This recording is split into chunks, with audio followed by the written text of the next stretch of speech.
Climate threatening the West water supply. Hey, so summer technically just started, but it seems like the drought in the western U.S. is already really extreme.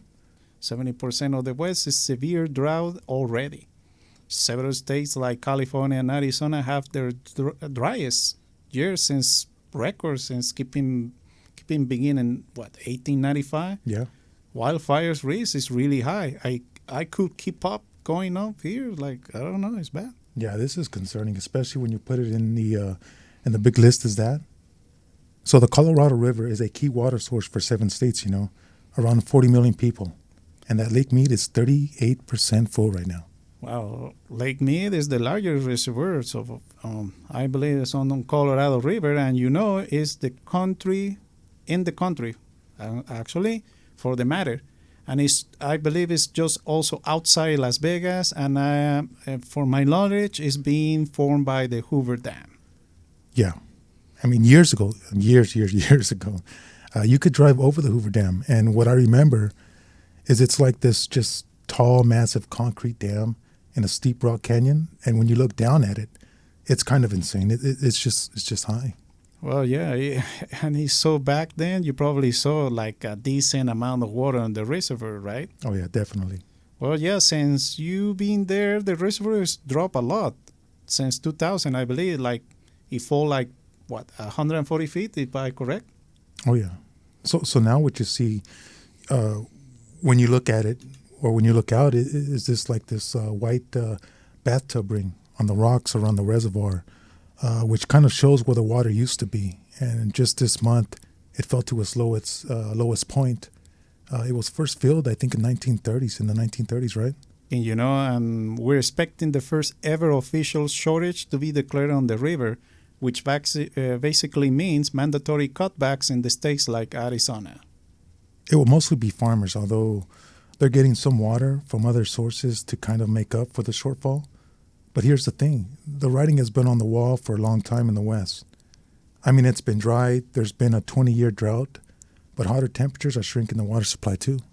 The drought is a big story this summer, but I don't have a good sense of those waters must be at risk right here. Well, actually, who is the most affected by this?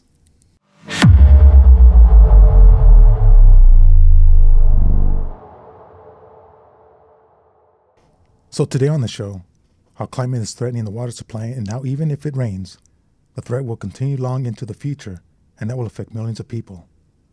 This is Shoot for the Moon, a weekly podcast from ACN. Okay, the drought is a big story this summer, but I don't have good sense of the water is most at risk. Who is the most affected by this? Well, during the winter, the vast majority of lettuce that you find almost anywhere in the country is grown in California or Arizona. And it's kind of the same if you eat an almond or a walnut or a pistachio or lots of kinds of fruit that was grown in California with water from another important source, which is the mountain snowpack in the Sierra Nevada. So both are being hit by this drought, a ripple effect that goes far beyond the West itself. Well, and this get to be a fundamental problem, Most of those affect the future will be different from the past, but the water system were designed for a stationary climate. As scientists call it, they will build for a certain idea whatever happened in the past. Well, it will happen the same way, which is not the reality at all. No, these water systems were designed a century ago, and now human-caused climate change is really shifting things. Mm-hmm. And hotter temperatures just basically make it less likely that any raindrop or a snowflake will make it to the reservoir. And that's because first, when it's hotter, there's just more evaporation. Plants and soils lose more water into the air. So less is running off into the rivers and streams. And then second, dry soils are kind of like a sponge. They soak up rainfall, and it takes more water to fill them up before the water runs off. Mm-hmm. So that also reduces how much makes it into the reservoir. Well, so the water supply is being reduced at all the time because of the climate change anyway. Whatever there are drought the year or not, the runoff is still lower. And then when the drought, which is, a normal occurrence in the West, it will make it worse. Yeah, so with these long-term declines, which could happen drought or no drought, states are starting to grapple with what to do about this. The way that rivers and water sources are divided up is through the system of water rights. And that system is pretty complicated. It's generally whoever got there first, whether you're a landowner or a city or a state. The older your water right is, the more seniority you have, and you have priority in line. And those rights are considered somewhat, untouchable. Anytime someone proposes big changes, it spawns a lot of lawsuits. And the states on the Colorado did negotiate an agreement to use less water if the drought gets worse. And that's why Arizona is going to be taking these cuts later this year. But that's a temporary agreement, They have to negotiate something else that goes beyond 2026 in the future.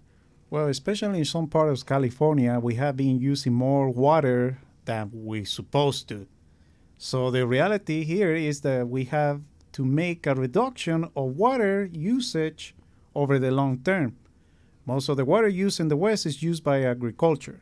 So efficient irrigation is really important to going forward. Some cities and farmers are already reducing the water usage, or which one they need. And they find ways to recycle water. That's interesting. Yeah, but some areas, they particularly the ones with these old water rights, there just isn't as much incentive. This episode was produced by Authentic Culture Network, fact-checked by Vanessa Lin. I'm Roberto Aguirre. Thanks for listening for Shoot for the Moon, the weekly podcast for ACN.